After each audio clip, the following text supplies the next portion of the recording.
Hello friends, welcome to Archana's delicious recipes. நம்ம வீடியோவில் இன்றைக்கி என்ன பார்க்க போகிறோன்னா, ஈரல் மிளகு வறுவல் எப்படி செய்யலான்றதை பார்க்கலாம். இந்த ஈரல் மிளகு வறுவல் செய்கிறது பார்த்திங்கன்னா ரொம்ப ரொம்ப ஈஸி தாங்க. இது செய்கிறதுக்கு 10 நிமிஷம் இருந்தால் போதும், டக்குன்னு செஞ்சிடலாம். இந்த ஈரலில் பார்த்திங்கன்னா அதிகப்படியான நிறைய பெனிஃபிட்ஸ் இருக்குது. இந்த ஈரல் சாப்பிட்றது பார்த்திங்கன்னா நிறைய பேர்த்துக்கு பிடிக்காது, அது ஒரு மாதிரி ஸ்மெல் வரும்ன்ட்டு. இந்த மாதிரி மெத்தடில் நீங்கள் ஈரலை ட்ரை பண்ணுங்கள், உங்களுக்கு கண்டிப்பாக பிடிக்கும். வாங்க எப்படி செய்யலான்றதை பார்க்கலாம். நம்ம இன்றைக்கி 1/4 கிலோ அளவு ஈரல் எடுத்திருக்கோம். அந்த ஈரலை கொஞ்சமாக தயிர் போட்டு இது போல் க்ளீன் பண்ணிங்கன்னா அதோட ஸ்மெல் எல்லாமே சுத்தமாக போயிடும்.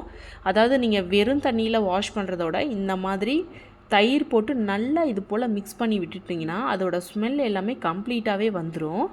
பாருங்கள், நல்லா மிக்ஸ் பண்ணதுக்கப்புறமா இதை தண்ணி ஊற்றி நல்லா இது போல் க்ளீன் பண்ணி எடுத்தாச்சு. இப்போ நம்ம இதுக்கு 2 டேபிள் ஸ்பூன் அளவு மிளகு சேர்த்துக்கலாம்.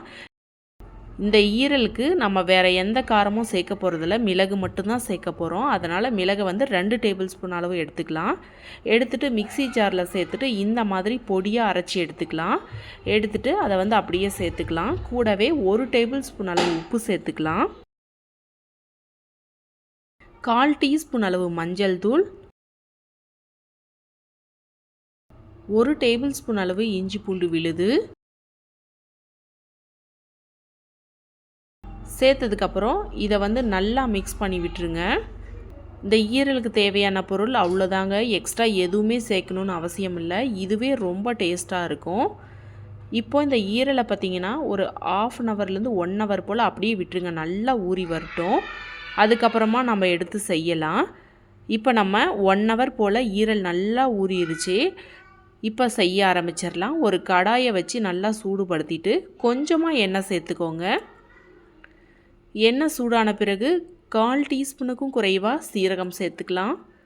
சீரகம் பொரிஞ்சு வந்த உடனே நம்ம மேரினேட் பண்ணி வச்சுருந்த ஈரலை சேர்த்துக்கலாம். எல்லா ஈரலையும் சேர்த்ததுக்கப்புறம் இது போல் நல்லா ஃப்ரை பண்ணி விடுங்க.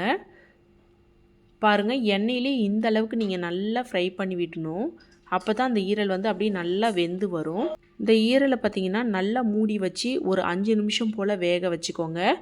இடையில எடுத்து நீங்கள் நல்லா கிண்டி விட்டுட்டே இருக்கணும், இல்லைன்னா அடி பிடிக்க ஆரம்பிச்சிடும். இப்போ பாருங்கள், ஈரல் எல்லாமே ஒரு 10 நிமிஷத்தில் நல்லா வெந்து வந்துடும்.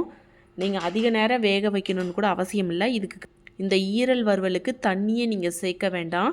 அதாவது மூடி வச்சு நீங்கள் இது போல் ஒரு 10 நிமிஷம் நல்லா கிண்டி விட்டு வேக வச்சிங்கனாவே போதும். இது போல் கரண்டியில் வச்சு ஈரலை கட் பண்ணி பார்த்திங்கன்னா ஈஸியாக கட் ஆகும். அந்த ஸ்டேஜில் நம்ம ஸ்டவ் ஆஃப் பண்ணிடலாம். இந்த ஈரல் வேகிறதுக்கு 10 நிமிஷம் இருந்தால் போதும், தண்ணி எதுவுமே ஊற்ற தேவையில்ல. பாருங்கள், நம்மளோட ஈரல் வறுவல் எல்லாமே ரொம்ப ரொம்ப சூப்பராக அட்டகாசமாக ரெடியாகி வந்திருக்கு. இந்த ஈரலை பார்த்திங்கன்னா செஞ்ச உடனே சூடாக அப்படியே பரிமாறுங்க, ரொம்ப ரொம்ப டேஸ்ட்டாக இருக்கும். இந்த சிம்பிளான ஈரல் வறுவல் ரெசிப்பியை நீங்களும் ட்ரை பண்ணுங்கள். ட்ரை பண்ணிவிட்டு எப்படி வந்துச்சுன்னு உங்களோட ஃபீட்பேக்கை மறக்காமல் எங்கூட ஷேர் பண்ணுங்கள். இந்த வீடியோ உங்களுக்கு பிடிச்சிருந்தா மறக்காமல் லைக் பண்ணுங்கள், சப்ஸ்கிரைப் பண்ணுங்கள், ஷேர் பண்ணுங்கள்.